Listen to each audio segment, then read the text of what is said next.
माननीय सरपंच संतोषदादा गायकवाड यांच्या प्रयत्नातून विद्यमान सरपंच सौ रुपालीताई पाटील, माननीय सरपंच सौ उज्ज्वलाताई पायमल, माजी सरपंच बाबासो पाटील, डेप्युटी सरपंच, सर्व ग्रामपंचायत सदस्य यांच्या सहकार्याने राष्ट्रीय वयश्री योजना अंतर्गत आरळे व पंचक्रोशीतील वृद्ध नागरिकांसाठी श्री मारुती मंदिर आरळे येथे मोफत आरोग्य तपासणी शिबिर राबवले असून सर्व गरजू ज्येष्ठ व्यक्तींनी याचा लाभ मिळाला।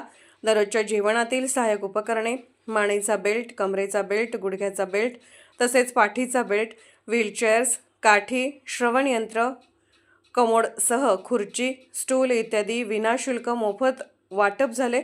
याचा गावातील वयोवृद्ध लोकांनी लाभ घेतला। यावेळी उपस्थित सर्व ग्रामपंचायत सदस्य, कर्मचारी तसेच सर्व ग्रामस्थ उपस्थित होते। पन्हाळा प्रतिनिधी श्री प्रकाश भाऊसो गोरड।